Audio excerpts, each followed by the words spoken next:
नमस्कार दोस्तों, एक बार फिर से आपके YouTube channel success exam study में आपका स्वागत है।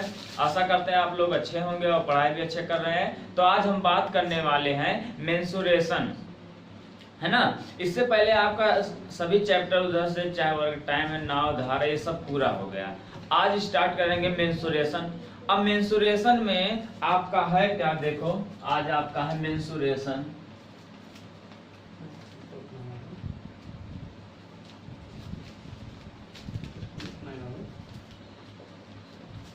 ओके, मेंसुरेशन मतलब क्षेत्र मिति,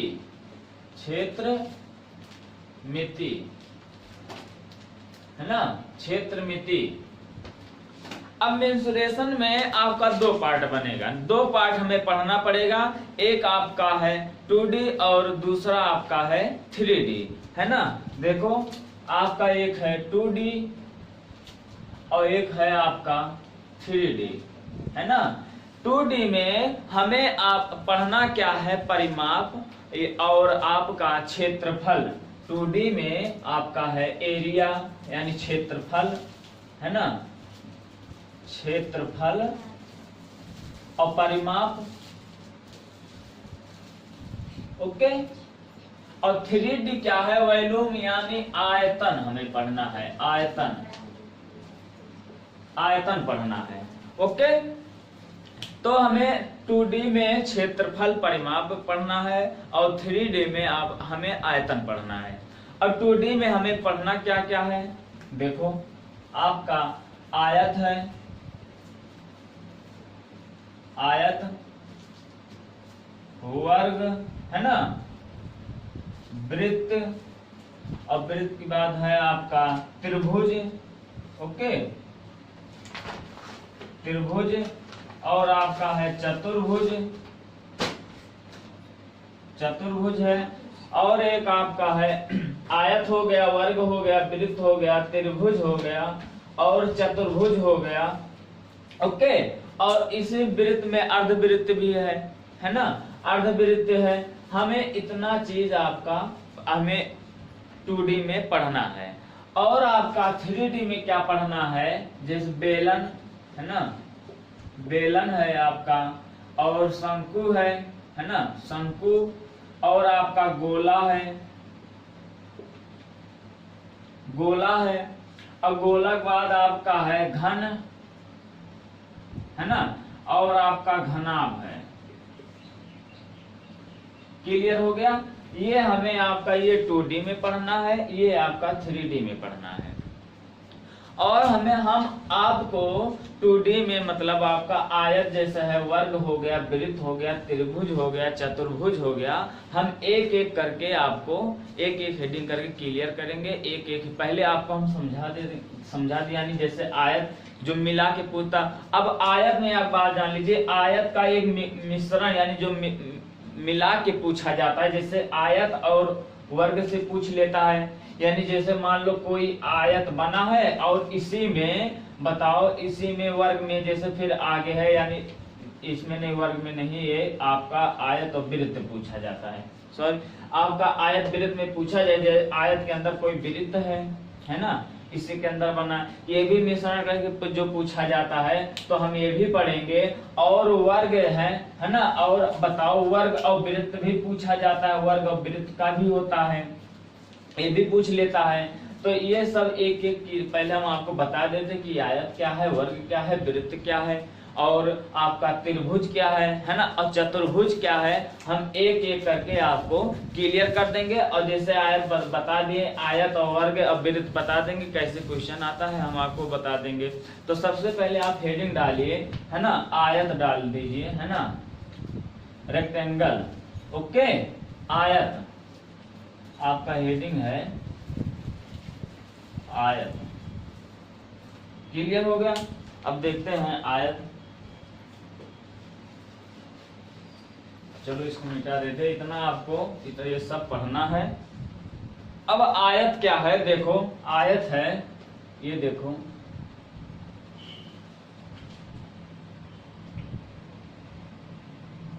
ये आपका आयत है ना। देखो आपका ये आयत है, ए हो गया, ये बी है ना, ऐसे कर देते हैं, चलो ए बी है ना, सी और ये हो गया डी। क्लियर हो गया। तो आयत, सबसे पहले ये क्वेश्चन बनता है कि आयत कहते किसे हैं, है ना। तो आयत देखो है ना, आयत चार भुजाओं से घिरी आकृति को आयत कहते हैं। चार भुजाओं से, है ना, देखो 1 2 3 4। अब चार भुजाओं के घिरी आकृति को आयत कहते हैं, है ना, जिनका आमने और सामने का भुजा बराबर होता है और समांतर होता है। क्लियर हो गया। ये बताओ, ये आपका ये इसके बराबर है, ये भुजा आपका, ये भुजा इसके बराबर है। इतना समझ गए ना, इतना समझ गए कि चार भुजाओं से घिरी आकृति को आयत कहते हैं, और जिनकी आमने सामने यानी एक दूसरे के, है ना, एक दूसरे के समांतर होते हैं और बराबर भी होते हैं। एक दूसरे के समांतर भी और बराबर भी होते हैं, यानी एक दूसरे माने आमने सामने। क्लियर हो गया। और जिनके सभी कोण 90 डिग्री का होता है, 90 अंश का होता है। ओके, जिनके सभी कोण 90 अंश का होता है। इतना बात समझ गए ना, इतना बात समझ गए। अब ये बताओ, जैसे देखो ए अगर यदि पूछ ले, ए डी बराबर, देखो ए डी बराबर हो जाएगा बी सी, है ना, ए डी बराबर हो जाएगा बी सी। देखो ए डी बराबर हो जाएगा बी सी। क्लियर हो गया। तथा ए बी बराबर हो जाएगा आपका सी डी हो जाएगा। क्लियर हो गया। अब एक बात और समझो, अगर अब ए समांतर भी होगा, यानी ए डी समांतर, देखो ए डी है ना समांतर हो जाएगा बी सी, तथा है ना ए बी समांतर हो जाएगा सी डी। इतना क्लियर हो गया। अब सभी कोण 90 डिग्री का होगा, मतलब हो जाएगा कोण ए बराबर कोण बी, है ना, कोण बी बराबर कोण सी बराबर हो जाएगा कोण डी बराबर हो जाएगा 90 अंश। यानी जब जो कोण है वह सभी एक दूसरे के बराबर होगा, यानी 90 अंश का होगा, है ना, सभी बराबर भी होगा और 90 अंश, यानी सभी कोण 90 अंश का होगा। इतना एकदम क्लियर हो गया कि आयत किसे कहते हैं और इनकी भुजा और इनका कोण, यानी चार भुजाओं से घिरी आकृति को आयत कहते हैं। इनके आमने सामने की जो भुजा है एक दूसरे के बराबर और समांतर होती है। इनके सभी कोण 90 अंश का होता है। इतना क्लियर हो गया। अब आगे देखते हैं। अब आगे क्या है, देखो ये आपका आयत है। अगर विकर्ण कह दे, है ना, अगर विकर्ण कह दे तो यहां देखो ये आपका हो गया है आयत, है ना, ये आयत हो गया। अगर विकर्ण का दे तो चलो देखो ए आपका, है ना, डी हो गया, अब बी और ये सी हो गया। अब यह जो विकर्ण है, अगर या इनके विकर्ण, यानी जो विकर्ण है, आयत में दो विकर्ण होते हैं। अब विकर्ण क्या होता है, जैसे ए और सी में अगर एक विकर्ण डाल दें, देखो एक विकर्ण हो गया, एक विकर्ण हो गया, ए और सी एक विकर्ण है और बी डी भी एक विकर्ण लगा देते हैं, विकर्ण हो गया। क्लियर हो गया, क्लियर हो गया ना। अब ये बताओ, अगर ए और ए, अब यहाँ इसको ओ दे देते हैं, नाम देते हैं, है ना। अब देखो ओ ए बराबर हो जाएगा ओ सी। अब देखो जो विकर्ण हो जाएगा, विकर्ण, है ना, विकर्ण क्या है ये बताओ। अब ये देखो ओ ए, यानी ओ ए बराबर हो जाएगा ओ सी, है ना। अब ये तथा, अब यही ये हो जाएगा तथा ओ बी बराबर हो जाएगा ओ डी। क्लियर हो गया। लेकिन जो ये विकर्ण काट रहे हैं एक दूसरे, ये एक दूसरे समद्विभाजित कर रहे हैं, है ना। समद्विभाजित कर रहे हैं या असमद्विभाजित कर रहे हैं एक दूसरे, तो कह देना कि विकर्ण जो ये काट रहे हैं एक दूसरे को, वह एक दूसरे को समद्विभाजित कर रहे हैं। इतना क्लियर हो गया। लेकिन जो यह एक दूसरे को समद्विभाजित कर रहे हैं यह 90 अंश का कभी नहीं होगा, यह 90 अंश का नहीं होगा, क्योंकि कहीं कहीं एकदम, इसलिए हम इसमें क्लियर कर दिए हैं, कहीं कहीं यहाँ 90 अंश पर ही काटता है, इसीलिए हमने यहाँ क्लियर कर दिया है कि यह 90 अंश पर नहीं काटेगा। या इसका कोण अलग, अगर मान लो ये देखो अल्फा, यानी अल्फा मतलब कोण बन रहा है और यह बीटा कोण बन रहा है, तो ये भी अल्फा कोण बनेगा, ये बीटा कोण बनेगा, है ना। लेकिन यह कोण यानी अल्फा और बीटा कोण कभी भी बराबर नहीं होंगे। यहाँ कर दो अल्फा बराबर नॉट इक्वल टू बीटा, यानी अल्फा कोण कभी भी बीटा के बराबर नहीं होगा। ये अल्फा कोण अल्फा पे ही होगा, है ना, और बीटा कोण बीटा पे ही होगा, है ना। तो बीटा कोण बीटा पर ही होगा। यहाँ देखो, यहाँ बीटा है ना, ये बीटा है, ये अल्फा है ना। अब देखो, अब ये देखो अल्फा बीटा है, अल्फा बीटा है, यानी यह एक दूसरे के बराबर, यानी अल्फा बराबर ही अल्फा होगा, ना कि अल्फा बराबर बीटा। यानी ये कोण बराबर नहीं होगा, अलग अलग होंगे। ये कोण अगर मतलब मान लो ऐसे मान लेते हैं, अगर ये कोण 30 अंश का है तो ये 45 होगा, यानी ये 30 है तो ये भी 30 नहीं होगा। ये वाला 30 है तो ये भी 30 होगा। मान लो ये 30 है तो ये भी 30 होगा। ये 45 है तो ये 45 होगा। लेकिन ये अल्फा बीटा जो है कभी भी कोण बराबर नहीं होंगे। इतना क्लियर हो गया, इतना क्लियर हो गया। विकर्ण में विकर्ण जो काट रहा है ये एक दूसरे को समद्विभाजित कर रहे हैं, है ना, लेकिन यह कभी भी 90 अंश पर नहीं काटेंगे, है ना। इतना हो गया। अब आगे चलते हैं। अब देखो परिमाप, अब अगर और क्षेत्रफल अगर पूछ ले, है ना, इसको मिटा दें, इसको मिटा देते हैं। चलो देखो, अब अगर क्षेत्रफल पूछ ले कि आयत का क्षेत्रफल क्या होगा, है ना, यानी क्षेत्रफल मतलब ये होता है, इसका देखो एक खंड इधर हो गया, यानी जो अलग अलग ये क्षेत्र सभी क्षेत्रफल हैं। अगर एक विकर्ण डाल दे तो दो भागों में बट गया, है ना, यानी इसका दो भागों में बट गया तो ये बन गया है क्या, त्रिभुज बन गया है। तो अगर इसका भी क्षेत्रफल निकालेंगे, इसका निकालेंगे, दोनों अगर जोड़ देंगे आपका त्रिभुज मतलब वो आयत का क्षेत्रफल निकल जाएगा। लेकिन हमें अगर एक साथ निकालेंगे, यानी पूरे का, अगर ये पूरे का क्षेत्रफल निकालना हो तो क्षेत्रफल बराबर आपका होता है ना, क्षेत्रफल बराबर आपका होता है, इसको हम लंबाई कहते हैं, है ना, लंबाई, लंबाई या लेंथ, है ना, और इसको चौड़ाई बोलते हैं, है ना, बी, है ना। अब क्षेत्रफल होगा, आयत का क्षेत्रफल होता है, आयत का क्षेत्रफल होता है लंबाई, है ना, लंबाई गुणे चौड़ाई, ओके, यल गुणे बी, ये आपका क्षेत्रफल होता है। अगर परिमाप पूछ ले, अगर कहीं भी, चाहे आपका त्रिभुज हो और चाहे आयत हो, चाहे वर्ग हो, चाहे वृत्त, अगर कहीं भी आपका परिमाप की बात की जाए तो इसका मतलब है जान लेना कि हमें सभी भुजाओं को जोड़ना है, यानी सभी भुजाओं का योगफल जो होता है उसे ही परिमाप कहते हैं, सभी भुजाओं का योग। तो ये बताओ परिमाप बराबर होता है, परिमाप बराबर होता है। अब बताओ, देखो दो लेंथ है यानी दो लंबाई, यानी देखो एक ये है, एक ये है और एक चौड़ाई है, यानी आमने सामने है ना, इसका मतलब दो कॉमन हो जाएगा और यल प्लस बी हो जाएगा। आप समझे कि नहीं, यानी दो लंबाई, यानी एक देखो दो भुजा है, दो भुजा लंबाई है और दो भुजा आपकी चौड़ाई है, इसीलिए तो तब 2l और 2b होगा। तो अगर दो कॉमन ले लेंगे तो यल प्लस बी ही तो होगा कि नहीं होगा।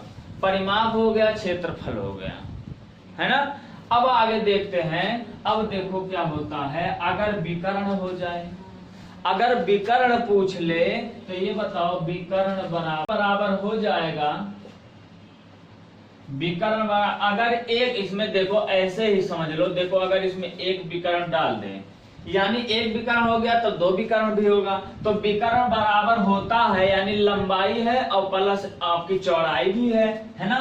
तो यहाँ हो जाएगा लंबाई का स्क्वायर प्लस आपका चौड़ाई का स्क्वायर हो जाएगा। और अगर दो लंबाई विकर्ण है तो यहाँ दो कर देंगे, लेकिन अगर यहाँ स्क्वायर हट जाएगा, देखो अगर ये स्क्वायर लगा है ऐसे समझ लो, अगर यहाँ स्क्वायर लगा है तो इतना होगा, यानी लंबाई का यानी विकर्ण का स्क्वायर बराबर हो जाएगा लंबाई का स्क्वायर प्लस चौड़ाई का स्क्वायर, है ना। लेकिन जब ये विकर्ण मतलब यानी जब ये वर्ग हट जाएगा ऐसे समझ लो, तो यहाँ क्या हो जाएगा, तो यहाँ हो जाएगा विकर्ण बराबर हो जाएगा यल का स्क्वायर प्लस बी का स्क्वायर, ये आपका हो जाएगा रूट में। यानी जब ये वर्गमूल हटा यानी ये वर्ग हटा देंगे, इसको वर्ग हटा देंगे तो यहाँ इस पे वर्ग यहाँ चढ़ जाएगा ना, ये आपका हो जाएगा। और ये आपका है परिमाप, और ये आपका है क्षेत्रफल। इतना क्लियर हो गया। आपका आयत में इतने से क्वेश्चन पूछा जाए, या तो आपका क्षेत्रफल पूछा जाएगा, या तो आपका परिमाप पूछा जाएगा, या तो आपका विकर्ण पूछा जाएगा। इससे बाहर कुछ नहीं पूछा जाएगा। यही आपका है आयत, है ना। अब इसी के अपेक्षा आपका सेम है वर्ग, है ना। अब आपका इसी में है वर्ग, तो वर्ग देखते हैं, चलो इसको मिटा देते हैं, है ना। आपका आयत पूरा हो गया, है ना। अब आप बात करते हैं वर्ग का। आप हेडिंग डाल लीजिए वर्ग, ओके। वर्ग आपका है, देखो ये वर्ग है, देखो वर्ग है, ये आपका, इसको वर्ग मान लेते हैं ना, ये आपका वर्ग है। आपका पहला पॉइंट क्या बनता है, वर्ग किसे कहते हैं, यानी इसमें भी है चार भुजाओं से बंद आकृति को ही वर्ग कहते हैं। यानी एक भुजा, दो, तीन, चार, चार भुजाओं से बंद आकृति को ही वर्ग कहते हैं। इतना क्लियर हो गया। अब ये बताओ इसका ए, बी, सी और ये हो गया डी। अब चार भुजाओं से बंद आकृति को वर्ग कहते हैं और इसकी सभी भुजाएं, इसकी यानी सभी भुजाएं, ये भुजा और ये भुजा, ये भुजा और ये, इसकी सभी भुजाएं आपस में बराबर होती हैं, आपस में बराबर होती। जैसे अगर मान लो इसका एक भुजा ए है तो ए भी ए होगा, ए भी ए होगा और ए भी ए होगा। क्लियर हो गया। इसकी सभी भुजाएं आपस में बराबर होती हैं। अब तीसरा पॉइंट क्या है, तीसरा पॉइंट है इसकी सम्मुख भुजा, यानी इसकी सम्मुख भुजा क्या होता है, आमने सामने की, यानी आमने सामने की एक दूसरे के समांतर भी होती है। अब यहाँ चलो देखते हैं, आपका है इसकी सभी भुजाएं आपस में बराबर होती हैं। इसका मतलब ए बी बराबर हो जाएगा बी सी बराबर हो जाएगा, है ना, सी डी बराबर हो जाएगा आपका डी ए। क्लियर हो गया। डी ए यानी इसकी सभी भुजा बराबर हो गई और इसकी सम्मुख भुजा भी एक दूसरे के समांतर भी है। इसका मतलब अब आगे आपका अगला पॉइंट है, यानी आपका एडी समांतर है, ए डी समांतर है ना, बी सी के, बी है ना, बी सी के, तथा ए बी समांतर है, ए बी समांतर है आपका सी डी के, सी डी, है ना। इतना क्लियर हो गया। यानी इसकी सभी भुजा आपस में बराबर है और इसकी सम्मुख भुजा यानी आमने सामने की भुजा एक दूसरे के समांतर है। क्लियर हो गया। इतना क्लियर हो गया। अब अगला पॉइंट क्या है, इनके दो विकर्ण भी होते हैं, है ना। इसके वर्ग के विकर्ण अगर पूछ ले तो चलो विकर्ण पूछ लेता। इसके दो विकर्ण होते हैं, यानी एक विकर्ण होता है ए सी, है ना, और दूसरा विकर्ण होता है बी और डी, बी डी हो गया। इसको मान लेते हैं ओ, चलो ओ मान लेते हैं। अब क्या है, इनके जो विकर्ण है, अब इसका जो है एक दूसरे को समद्विभाजित कर रहे हैं, लेकिन एक दूसरे को समद्विभाजित कर रहे हैं वो भी 90 अंश पर समद्विभाजित कर रहे हैं। इसके पहले आपको आयत में बता दिए थे, इनके जो विकर्ण एक दूसरे को समद्विभाजित तो कर रहे हैं लेकिन 90 अंश पर नहीं करेंगे, यानी 90 अंश पर कभी नहीं करेंगे। अब इसीलिए वहां एकदम कंफ्यूजन दूर कर दिए थे, एकदम कंफर्म बता दिए, वहां नहीं, यानी आयत में 90 अंश पर नहीं कर रहे थे, लेकिन वर्ग में क्या है 90 अंश पर समद्विभाजित करें इसका, यानी जो कोण बनेगा वह 90 अंश का ही बनेगा। 90 अंश का समद्विभाजित करेंगे, इसको ऐसे बड़ा कर दे ताकि एकदम समझ में आ जाए। देखो 90 अंश का समद्विभाजित कर रहे हैं, यानी विकर्ण जो है या एक दूसरे के जो समद्विभाजित कर रहे हैं 90 अंश पर कर रहे हैं। इतना क्लियर हो गया। अब अगला क्या है, यानी ओ ए बराबर हो जाएगा ओ ए, है ना, या ए ओ बराबर हो जाएगा, चाहे ओ ए बराबर हो जाएगा ओ सी, है ना, ओ सी, है ना, तथा क्या हो जाएगा, ओ बी बराबर हो जाएगा, ओ बी बराबर हो जाएगा ओ डी, है ना, ओ डी। क्लियर हो गया। अब ओ ए बराबर ओ सी और ओ बी मतलब ओ बी बराबर ओ डी हो गया। लेकिन एक बात और समझ लीजिए, ए और सी जो है बराबर है बी डी, ए सी बराबर है बी और डी, बी और डी, क्योंकि इनकी जो मतलब ये विकर्ण है एक दूसरे के बराबर भी है। ये जो विकर्ण डाला गया है यह एक दूसरे के बराबर भी है। आपका इतना क्लियर हो गया, ये सब क्लियर हो गया ना। अब अगला क्या, आगे क्या है, आगे क्या क्वेश्चन बन रहा है कि अगर इसका क्षेत्रफल पूछ ले, है ना, तो क्षेत्रफल अगर पूछ ले तो यानी अगर एक विकर्ण डाल दे तो यानी एक ये त्रिभुज देखो बन रहा है, यानी समकोण त्रिभुज बन रहा है कि नहीं, और एक ये भी समकोण त्रिभुज बन रहा है। तो यानी जो क्षेत्रफल होता है, क्षेत्रफल आपका होता है, क्षेत्रफल बराबर होता है भुजा स्क्वायर, भुजा स्क्वायर, है ना, क्षेत्रफल बराबर होता है भुजा स्क्वायर। अब इसको बताओ, अब भुजा स्क्वायर बराबर क्या होता है, यही आपको बता देते हैं। भुजा स्क्वायर, अब भुजा को हम ए मान लेते हैं, चलो ए स्क्वायर, यानी तब ए स्क्वायर बराबर होता है विकर्ण का स्क्वायर, यानी जो विकर्ण डाले हैं विकर्ण का स्क्वायर होता है, विकर्ण का स्क्वायर बटे में 2, विकर्ण का स्क्वायर और बटे में 2, एक विकर्ण ये हो गया, एक विकर्ण ये हो गया, विकर्ण का स्क्वायर बटे में 2 हो गया।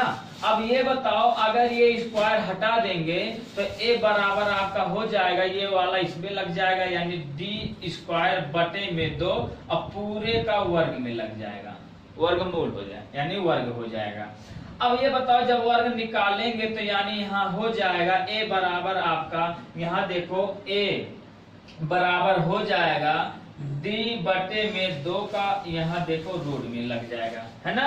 अब बराबर ये हो जाए, इसको जब पक्षांतर करेंगे तो डी बराबर आपका हो जाएगा √2 और इंटू ए, यानी √2 इंटू ए, यानी भुजा, रूट में 2 और आपका इंटू यानी भुजा हो जाएगा। एकदम क्लियर हो गया। अब देखो विकर्ण बराबर होगा √2 इंटू ए, यानी भुजा, ये आपका दूसरा हो गया, यानी विकर्ण अगर पूछ ले, है ना, विकर्ण अगर पूछ ले। क्लियर हो गया। अब आगे देखो, आपका क्षेत्रफल, यहाँ देखो, यहाँ क्षेत्रफल हो गया और यहाँ देखो विकर्ण हो गया। अब बच क्या रहा है, परिमाप। अब परिमाप को हम बता चुके हैं पहले ही, इसको मिटा दे रहे हैं, यहाँ बता दे रहे हैं, है ना, इसको हो गया ना। आप एक एक पॉइंट नोट करते चलिए ताकि एकदम कंफ्यूजन आए, एकदम बेसिक से बता रहे हैं, यानी जो 5-6 में बताया जाता है, 5 और 6 क्लास में बताया जाता है वही चीज बता, ताकि एकदम कहीं भी कंफ्यूजन ना हो, है ना। अब बताओ परिमाप क्या होता है। परिमाप हमने यही कहा था कि सभी भुजाओं का योग, तो परिमाप हो जाएगा, ये बताओ, परिमाप बराबर हो जाएगा, देखो एक भुजा 2 3 4 भुजा है, तो इसका मतलब 4 गुणे भुजा, है ना, 4 गुणे भुजा।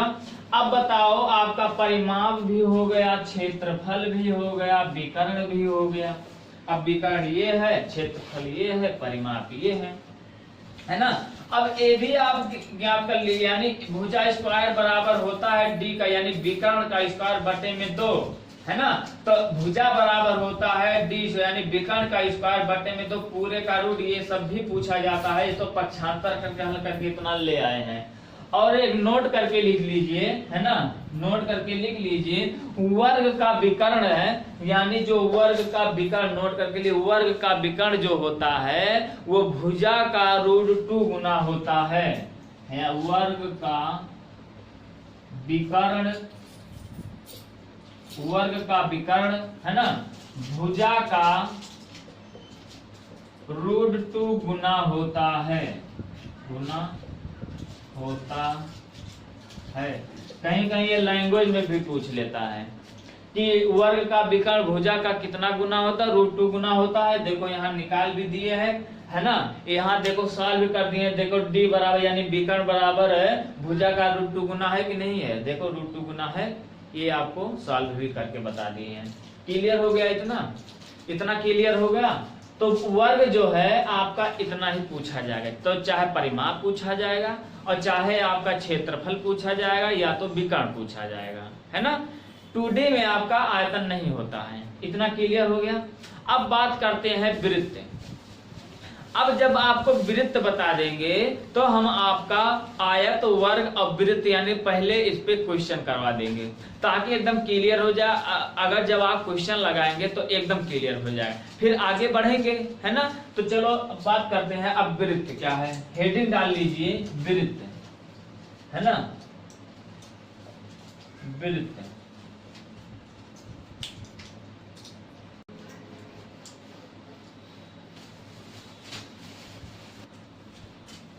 देखो ये आपका हो गया है वृत्त। अब वृत्त क्या है चलो देखते हैं। देखो ये आपका हो गया है वृत्त, है ना, देखो ये वृत्त हो गया। अब वृत्त किसे कहते हैं, सबसे पहले पहला पॉइंट है आप ये जान लीजिए, वृत्त कहते किसे हैं। यानी वृत्त उसे कहते हैं जो अनंत बिंदुओं के यानी मेल से, जैसे एक यहाँ बिंदु है, यहाँ सट के जो बिंदु बने, सट के जो बिंदु बने, यहाँ देखो ये जो बिंदु बना है, इसे बना रहे, इसी को मिला देने से जो बनता है आकृति, उसे ही वृत्त कहते हैं। आप ज्योमेट्री में आपका इसका एक्सप्लेन ज्यादा रहेगा, ये आपका ऐसे लैंग्वेज में पूछा रहता है कि वृत्त कहते किसे हैं।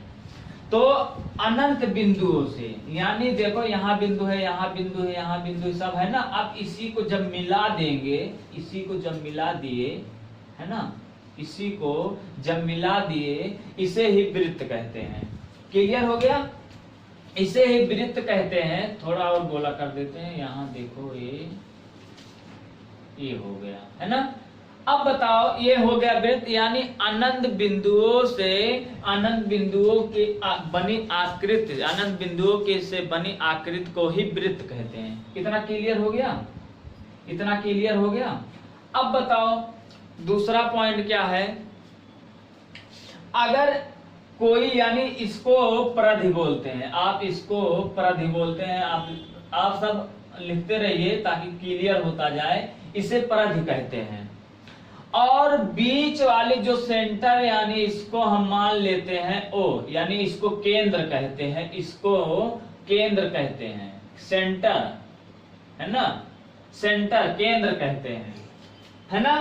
अब केंद्र से, यानी केंद्र बिंदु से यानी परिधि पर मिलाने वाली रेखा को ही हम कहते हैं त्रिज्या, रेडियस, है ना। यानी केंद्र बिंदु है, अब केंद्र बिंदु से कहीं भी हम मिला दे, चाहे इधर मिला दे, है ना, चाहे हम इधर मिला दे और चाहे इधर मिला दे, कहीं भी अगर परिधि पर हम मिला देंगे उसे ही हम त्रिज्या कहेंगे। इतना क्लियर हो गया ना। अब केंद्र से मिलाने वाली परिधि पर, यानी केंद्र से मिलाने वाली परिधि पर, उसे ही हम कहेंगे त्रिज्या, रेडियस, है ना, त्रिज्या आर, है ना। इतना क्लियर हो गया। यानी इसको हम परिधि कहते हैं और इस बीच को हम केंद्र कहेंगे। और केंद्र यानी केंद्र के बिंदु से मिलाने वाली परिधि पर रेखा, यानी केंद्र ये बिंदु है और परिधि पर मिलाने वाली रेखा को हम त्रिज्या कहते हैं, है ना। इतना पॉइंट हो गया। अब बताओ, अगर अब कहेगा कि यानी परिधि पर मिलाने वाले बिंदु को ही जीवा कहते हैं, परिधि के किसी भी बिंदु। अब बताओ, ये आपका हो गया है वृत्त, है ना, ये आपका वृत्त हो गया। ओके, ये आपका हो गया है वृत्त, ये आपका वृत्त है। अब ये केंद्र है ना। अब केंद्र ओ मान लेते हैं। अब इसको जब परिधि है, यानी परिधि पर परिधि के किसी भी यानी दो बिंदु को अगर मिला देंगे उसे ही जीवा कहते हैं। देखो जैसे इसको मिला दिए, अब इसे ही जीवा कहते हैं, है ना, इसे जीवा कहते हैं। अगर यहाँ मिला दे, इसको जीवा कहेंगे, इसको भी मिला देंगे जीवा कहेंगे, इसको भी मिला देंगे जीवा कहेंगे, इसको मिला देंगे, इसको मिला देंगे, कहीं भी अगर मिला देंगे उसे ही जीवा कहेंगे। यानी परिधि के दो बिंदु, यानी परिधि के किसी भी बिंदु यानी दूसरे परिधि पर अगर मिला देंगे उसे ही जीवा कहते हैं। एकदम क्लियर हो गया? क्लियर हो गया ना। अब बताओ, अगर अब ये आपका तीसरा चौथा पॉइंट हो गया। अब अगला पॉइंट क्या कहता है कि व्यास, यानी व्यास परिधि के यानी केंद्र को छूता हुआ अगर जाएगा उसे ही हम व्यास कहते हैं। अब बताओ, ये आपका केंद्र है ना, ध्यान से समझना, ये केंद्र है। अगर परिधि यानी ये है आपकी परिधि, अब इसी को यानी केंद्र को अगर छूता हुआ चला जाए, यानी इसको छूता हुआ चला जाए, है ना, देखो इसको छूता हुआ अगर जाएगा तो उसे ही हम कहेंगे व्यास कहेंगे, है ना, इसको हम कहेंगे व्यास, व्यास कहेंगे। क्लियर हो गया? अब बताओ, ये परिधि है, ये भी परिधि है, लेकिन यह यानी केंद्र बिंदु को छुआ है। अगर वह केंद्र बिंदु को छूता हुआ जाएगा उसे ही हम व्यास कहेंगे, है ना। ऐसे ही समझ लो, इसे सीधा करके बता दे रहे हैं। चलो यहाँ से, है ना, देखो ऐसे है ना, चलो यहाँ से कर दे, आधे पे कर दे रहे हैं, है ना, ताकि एकदम क्लियर हो जाए। देखो, अब बताओ केंद्र को छूता हुआ गया है कि नहीं, यही केंद्र है। अब बताओ, इसे ही हम व्यास कहेंगे। क्लियर हो गया? अब इस भाग को परिधि कहते हैं, अब यानी सेंटर वाले भाग को केंद्र कहते हैं। अब केंद्र यानी केंद्र के बिंदु से और परिधि को मिलाने वाले को त्रिज्या कहते हैं। और परिधि यानी परिधि को और केंद्र को छूता हुआ अगर जाए तो उसे व्यास कहते हैं। और आपका अगला पॉइंट है कि यानी परिधि के बिंदुओं को मिलाने वाली, परिधि के बिंदुओं को मिलाने वाली को जीवा कहते हैं। इतना क्लियर हो गया? इतना क्लियर हो गया ना, ये जीवा है। अब बताओ, अगर पूछ ले कि सबसे बड़ा जीवा कौन सी होती है, यानी सबसे बड़ा जीवा कौन सी होती है, तो ये बताओ, यहाँ जो होता है ये सबसे छोटा, इसे बढ़ता जाएगा, लेकिन जो केंद्र को छूता हुआ जाएगा, ये केंद्र को जो छूता हुआ जा रहा है, ये केंद्र को जो छूता हुआ जाएगा वो तो सबसे बड़ा जीवा हो रहा है। उसके अपेक्षा वह व्यास भी है, उसके अपेक्षा ये व्यास भी है, और जो जीवा है सबसे बड़ा भी है। कहीं कहीं ये भी पूछ लेता है ना। इतना क्लियर हो गया? इतना क्लियर हो गया। अब आगे चलते हैं। अब क्षेत्रफल आपका पूछा था, है ना, क्षेत्रफल पूछा जाएगा तो यहाँ देखो, यहाँ यानी वृत्त का जो क्षेत्रफल होता है, तो यानी क्षेत्रफल बराबर हो जाएगा, है ना। क्षेत्रफल बराबर क्या होता है, यानी पाई आर स्क्वायर, अब पाई आर स्क्वायर होता है, यानी इसका जो बीच का क्षेत्रफल होता है। और क्षेत्रफल कहते किसे हैं, यानी इस वाले बीच वाले भाग को ही क्षेत्रफल कहते हैं। यानी ये जो भाग है इसको ही क्षेत्रफल कहेंगे, है ना। ये जो भाग है यानी जो ये बचा है क्षेत्रफल, देखो जैसे मान लो ये वृत्त है, अब इसी वाले भाग को ही क्षेत्रफल कहेंगे, है ना। इसको क्षेत्रफल कहते हैं, यानी इसको क्षेत्रफल कहेंगे। तो क्षेत्रफल का मान जो होता है पाई आर स्क्वायर होता है। क्लियर हो गया? क्लियर हो गया। अब परिमाप क्या होता है? परिमाप होता है यानी परिधि का यानी जोड़ यानी माप यानी योगफल।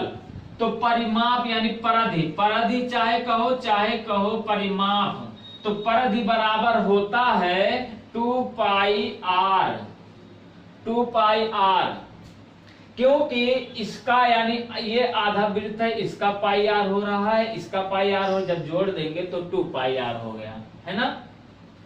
अब ये हो गया आपका क्षेत्रफल हो गया, परिधि हो गया। अब ये बताओ परिधि का जो मान होता है, अगर हम इसका मान होता है पाई का मान होता है, पाई बराबर होता है 22/7, जो पाई का मान होता है 22/7 होता है, दिख रहा कि नहीं, चलो ब्लैक से कर देते हैं। पाई बराबर होता है 22/7, यानी पाई का मान होता है 22/7।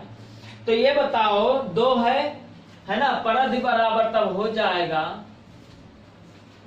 परिधि बराबर हो जाएगा, है ना, 2 गुणे 22/7 गुणे हो जाएगा आर, 22 गुना हो गया 44, 44/7 अब गुणे हो जाएगा आर, ये आपका परिधि का मान हो गया। अब आपको चाहिए याद कर लो, चाहे ये याद कर लो, अगर ये मान रखोगे तब भी आ जाएगा, ये आ जाएगा तब भी, ये कभी नहीं भूला जाए, है ना, कोई ये नहीं भूलेगा कि वृत्त का जो परिधि होता है आर का 44 गुना बटे में 7, आर का 44 गुना, देखो ये आर यानी त्रिज्या का 44 गुना अब बटे में जो है 7 होता है। क्लियर हो गया। अब यहाँ अगर कह दे कि ये तो पूरा वृत्त हो गया, अगर यही कह दे कि अर्धवृत्त, अर्धवृत्त जानते हो ना कि आधा, अर्धवृत्त होता है आधा। अब यहाँ देखो इसको मिटा दे, इसको मिटा दे रहे हैं, यहाँ कर देते हैं, है ना। अब यही जो मान होता है इसका मान होता है ना 44 आर बटे में 7, है ना। चलो ये हो गया, अब इसको मिटा देते हैं। अब बताओ अगर यही कह दे कि अर्धवृत्त, चलो अब बताओ ये आपका हो अर्धवृत्त, अर्धवृत्त है, ये आपका सेंटर है ओ, यानी केंद्र। देखो यही तो आधा निकाले, आधा निकाल के यहाँ रखा गया है, ये आपका है अर्धवृत्त, है ना। अर्धवृत्त देखो, अर्धवृत्त, अर्धवृत्त हो गया। अब अर्धवृत्त का अगर क्षेत्रफल पूछ ले, यानी क्षेत्रफल इसका क्या होता है, यानी पूरे वृत्त का क्षेत्रफल होता है पाई आर स्क्वायर। अब अर्धवृत्त का जो क्षेत्रफल होता है उसका क्या क्षेत्रफल होता है, पाई आर स्क्वायर बटे में 2, इसका मतलब उसका आधा। तो क्षेत्रफल होता है, क्षेत्रफल होता है पाई आर स्क्वायर बटे में आपका 2, यानी पूरे वृत्त का आधा, यानी अर्धवृत्त यानी पूरे वृत्त का आधा, यानी पाई आर स्क्वायर बटे में 2 अर्धवृत्त का ये क्षेत्रफल हो गया, यानी केवल इतने का, यानी आधे का, इतने जो दिया गया सिर्फ आधे का क्षेत्रफल, है ना, यही क्षेत्रफल पूछा है। अब आप लोग के मन में ये होगा जब क्षेत्रफल का आधा मतलब हो रहा है, यानी अर्धवृत्त का क्षेत्रफल आधा हो रहा है तो परिधि भी आधा होगा, लेकिन ऐसी बात नहीं है, ये आपका गलत है कि परिधि का भी आधा ही होगा, ये गलत है, ये नहीं होगा। क्यों नहीं होगा, देखो अब परिधि क्या होता है, आपका परिधि हो जाएगा, देखो परिधि बराबर आपका हो जाएगा, परिधि क्या हो जाएगा, इसकी जो मतलब होता है पाई आर होता है ना, यानी इसका पाई आर और ये वाला पाई आर, यानी 2 पाई आर हुआ था, है ना, इसका जो अगर निकाल दे यानी इसका पाई आर, चलो यहाँ बता देते हैं, इसको मिटा दें, चलो इसको मिटा दे।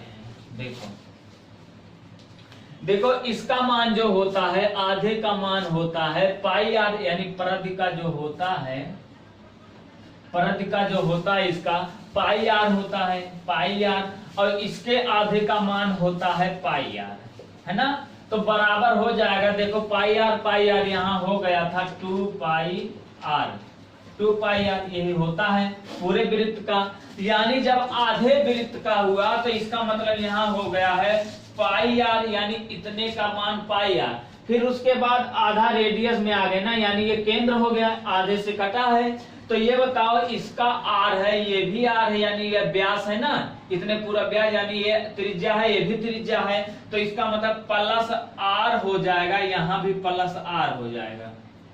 समझे कि नहीं समझे? देखिए परत बराबर इसके परत जो मान होता है पाई आर होता है, अब प्लस ये वाला यानी एक त्रिज्या ये हो गया, एक त्रिज्या ये हो गया, यानी आर प्लस आर हो गया। अब बताओ इसको जब जोड़ देंगे तो यहाँ देखो पाई आर हो गया, पाई आर प्लस यहाँ देखो 2r हो गया, 2r हो गया, है ना। अब यहाँ देखो r कॉमन हो रहा है, देखो r इसमें भी है, r इसमें भी है, तो जब r कॉमन ले लेंगे तो r कॉमन हो जाएगा, तो यहाँ बचा है पाई प्लस बचा है 2। क्लियर हो गया? अब ये हो गया अर्धवृत्त का परिमाप, ये हो गया अर्धवृत्त का परिधि कहो चाहे परिमाप कहो। अब r तो दिया गया, अगर इसका मान रखेंगे, इसका r का 36 गुना बटे में 7 होता है, r का 36 गुना और बटे में 7 होता है, और पूरे वृत्त का परिधि होता है r का 44 गुना बटे में 7। क्यों होता है देखो, अब ये बताओ r है ना, r है, यहाँ बता देते हैं, यहाँ r है, चलो r कर देते हैं, और ये बताओ पाई है, और पाई का मान होता है 22 बटे में 7, है ना, बराबर कर देते हैं ताकि क्लियर देखिए, 22 बटे में 7, और प्लस यहाँ देखो आपका 2 है।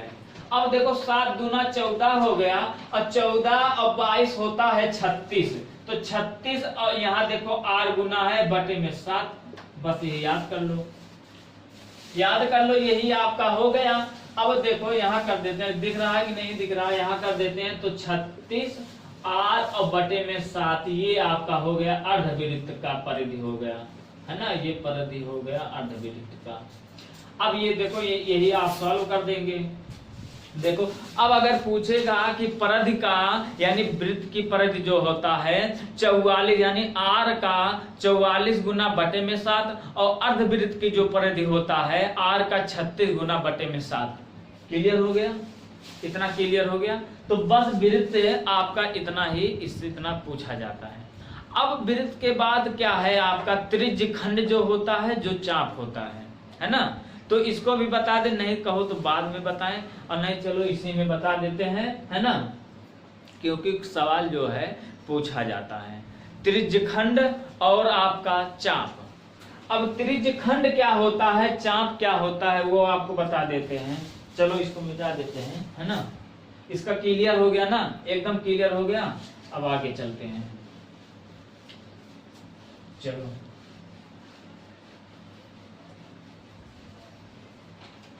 देखो, अब बताओ ये आपका वृत्त हो गया,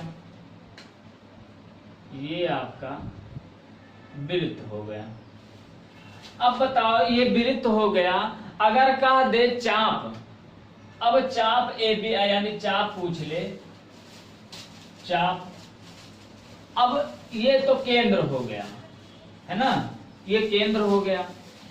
अब इसी पे अगर रेडियस डाल दे, है ना, रेडियस डाल दे, यानी त्रिज्या, यानी एक त्रिज्या ये हो गया और एक त्रिज्या ये हो गया। अब केंद्र को ही अगर हम एक सेंटर मान ले, अब यहीं से अगर चाप लगाएंगे, अब इसको नाम दे देते हैं ए और यहाँ दे देते हैं बी, है ना। और जब यहां से चाप लगाएंगे सेंटर मान के, तो ये ही इसके जो चाप, ये जो पारा यानी जो ये लाइन खींचा जाता है, इसे ही चाप कहते हैं। ये हो गया चाप। अब अगर पूछ ले चाप ए बी की लंबाई, है ना, और ये जो कोण बन रहा है इसको हम मान लेते हैं थीटा, इसको मान लेते हैं थीटा। अब बताओ अगर पूछ ले चाप ए बी की लंबाई, ए बी की लंबाई, है ना, चाप ए बी की लंबाई अगर पूछ ले, यानी जो ये चाप लगा है यहां से यहां, अब इस ए और बी इनके बीच की जो लंबाई अगर पूछ ले, तब क्या होता है, तो ये आपका हो जाएगा, है ना, 2 पाई आर, है ना, 2 पाई आर। क्यों? क्योंकि ये परिधि का भी काम करे, यानी जो परिधि है ये परिधि का भी काम कर रहा है और चाप भी लगा, इसीलिए 2 पाई आर हो गया। और ये जो कोण बन रहा है, ये कोण बन रहा है, ये थीटा कोण बन रहा है और बटे में आपका हो जाएगा कुल यानी ये जो यानी त्रिज्यखंड बन रहा है उसका जो मतलब मान होता 360 बटे में 360 हो जाएगा। ये आपका हो जाएगा चाप ए बी की लंबाई यानी 2 पाई आर थीटा बटे में 360। क्लियर हो गया? अब बताओ अगर यही पूछ ले कि आपका त्रिज्यखंड का क्षेत्रफल यानी ओ ए बी की यानी क्षेत्रफल अगर पूछ ले, देखो त्रिभुज अगर यही पूछ ले, त्रिभुज यानी त्रिज्यखंड ओ ए बी का क्षेत्रफल है ना, यही अगर क्षेत्रफल पूछ ले, देखो यही क्षेत्रफल पूछ ले, है ना, ये आपका क्षेत्रफल पूछ ले तो त्रिज्यखंड का क्षेत्रफल हो जाएगा, त्रिज्यखंड का क्षेत्रफल बराबर आपका हो जाएगा, त्रिज्यखंड का क्षेत्रफल हो जाएगा यानी ओ ए बी, है ना, यानी यही हो गया त्रिज्यखंड का क्षेत्रफल या ओ ए बी का क्षेत्रफल, वही चीज हो गया, है ना। ओ ए बी चाहे कह दो चाहे त्रिज्यखंड का क्षेत्रफल कह दो, तो यहाँ हो जाएगा पाई आर स्क्वायर यानी जो होता है वृत्त यानी वृत्त का जो क्षेत्रफल होता है और जो ये आपका थीटा बन रहा है त्रिज्यखंड यानी पाई आर स्क्वायर थीटा और बटे में आपका हो जाएगा 360 डिग्री।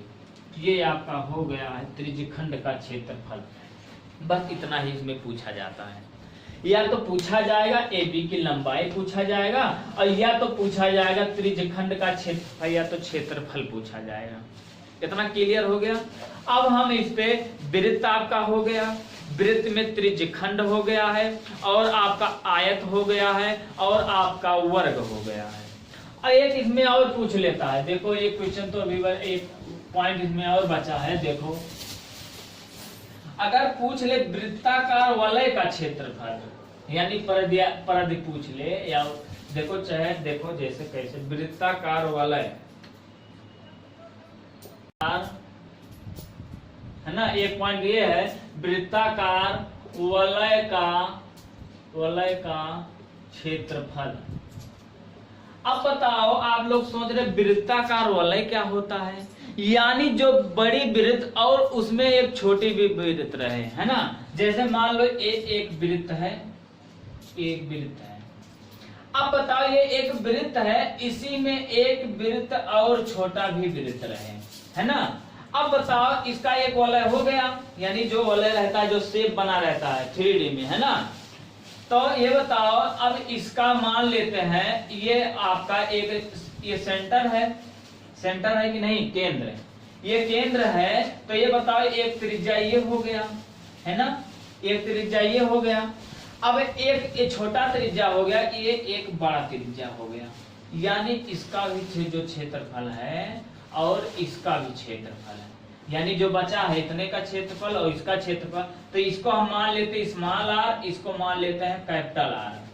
अब इसका क्षेत्रफल यानी वृत्ताकार वलय का क्षेत्रफल हो जाएगा, वृत्ताकार वलय का क्षेत्रफल हो जाएगा यानी बड़े वृत्त का क्षेत्रफल। बड़े वृत्त का क्षेत्रफल क्या होता है पाई आर स्क्वायर और माइनस इसी में छोटा है, यानी बड़ा में भी तो छोटा है, तो बड़े में से जब छोटा घटाएंगे तभी आएगा। तो यहाँ एक हो जाएगा पाई आर स्क्वायर। अब बताओ यहाँ देखो पाई कॉमन हो रहा है, तो पाई कॉमन हो जाएगा, तो यहाँ हो जाएगा R square minus R square.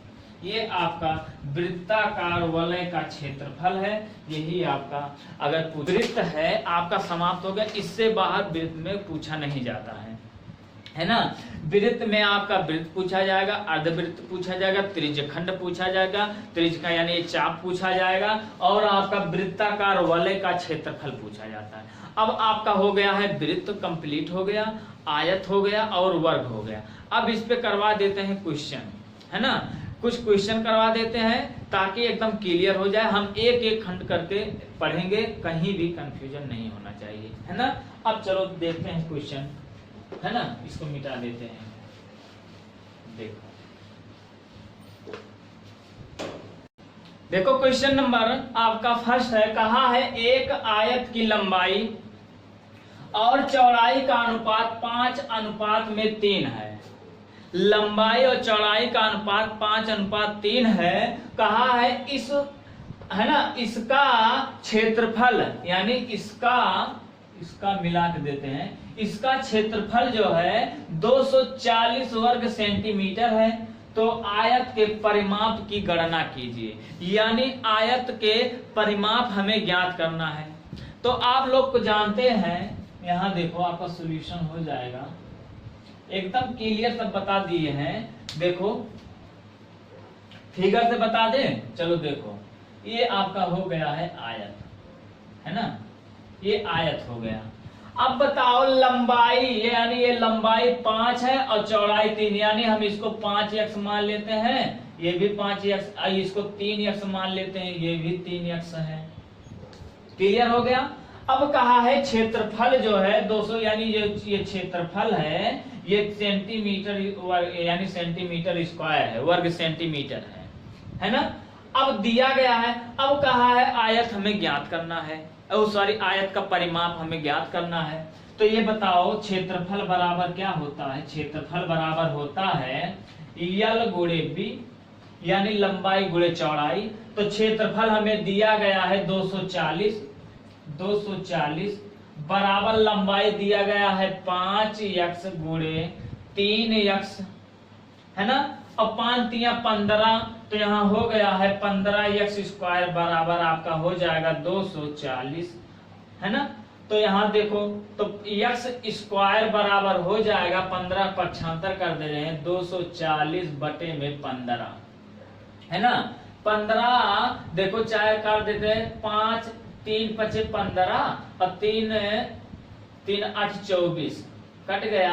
अब 5 1 5 3 हो गया, और 5 6 30 कट गया, 5 1 5 ये कट गया, यानी x स्क्वायर बराबर आपका मिल गया है 16। क्लियर हो गया। अब x स्क्वायर बराबर 16 मिला है, इसका मतलब x जब हटेगा ये रूट इसमें आ जाएगा, तो 16 का ये हो जाएगा, रूट में हो जाएगा 16, तो x बराबर आपका आ गया है 4। क्लियर हो गया। अब कहा है कि हमें परिमाप बताना है। तो आप लोग जानते हैं परिमाप बराबर होता है, परिमाप बराबर होता है 2l + b, है ना। अब ये बताओ, यहाँ रख देते हैं, तो यहाँ हो जाएगा 2 और l, है ना, l + b, यानी यल क्या है, यल हमें 5 मिला है और x बराबर 4 आया है, तो 4 पंचे 20, है ना। देखो 4 पंचे 20, तो यहाँ 20 कर देते हैं, प्लस अब b हमें मिला है 3, तो 3 और 4 4 3 12, तो यहाँ 12 कर देते हैं। तो देखो 20 32 हो गया, अब 32 दूना 64, तो यानी 64 सेंटीमीटर, है ना, 64 सेंटीमीटर आपका परिमाप है। परिमाप यानी इसका यानी जो आया है जोड़कर वह 64 सेंटीमीटर आया है, 64 सेंटीमीटर। क्लियर हो गया ना। तो हम बस आज इतना ही, क्योंकि फिर थोड़ा लंबा हो जाएगा वीडियो। फिर आगे हम बात करेंगे आपका आयत और वृत्त और वर्ग, एकदम बेसिक से एकदम क्लियर समझा दिए हैं। इस पे एक आयत पे एक क्वेश्चन भी हो गया है। फिर आगे जो क्लास होगा उसमें केवल आपका क्वेश्चन लगाया जाएगा। एक बार आप जो आपको बताए हैं उसको एक बार रिपीट कर लीजिएगा। कहीं भी अगर दिक्कत हो तो आप कमेंट बॉक्स में जाके पूछ सकते हैं। तो मिलते हैं अगले क्लास में क्वेश्चन के साथ, कैसे क्वेश्चन पुटअप करता है, कैसे आता है ना। Thank you so much.